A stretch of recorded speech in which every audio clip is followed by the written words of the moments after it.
Notre coopération avec la Russie n'est pas pour demander de l'aide financière. Elle sera plus basée sur l'éducation et le transfert de savoir, a déclaré le président du Faso, le capitaine Ibrahim Traoré, dans la matinée du 10 mai dernier à l'université de technologie chimique Dmitri Mendeleev de Moscou. Face à la communauté de la Confédération des États du Sahel et aux étudiants africains des universités de Russie, il les invite à se perfectionner dans leur domaine, car tout compte fait, cela sera d'une aide capitale dans la lutte contre le terrorisme au Sahel. Nous sommes là pour coopérer plus sur le domaine du savoir. Et le savoir, c'est beaucoup plus scientifique.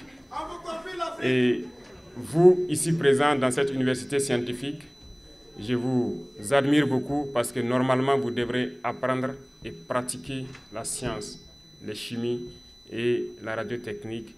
C'est ce dont nous avons besoin aujourd'hui pour nous développer. On est très fort lorsque sur papier on nous dit d'équilibrer une équation chimique, on le fait. Lorsqu'en thermodynamique on nous dit de calculer l'enthalpie standard de formation d'un corps, on le fait. C'est pour vous dire que la pratique est très importante et ces laboratoires pour nous faire la pratique nous manquent au niveau de nos pays.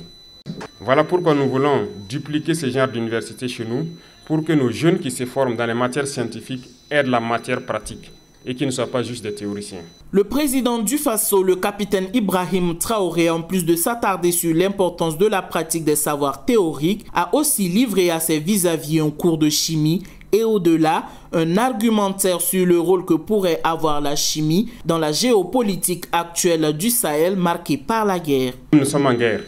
Nous payons de l'équipement, nous payons des munitions, des armes et tout. Et quand je vous prends les munitions, les explosifs et tout, le Mali produit le coton, le Burkina en produit, le Niger en produit. Mais vous savez bien que c'est la cellulose du coton qu'on transforme pour faire la poudre et les explosifs. Pourquoi on ne réussit pas à le faire? Parce que la chimie pratique, nous ne l'avons pas. Il faut qu'on soit fort. Et aujourd'hui, les pays qui sont nucléaires sont forts. Ils ne perdent jamais une guerre.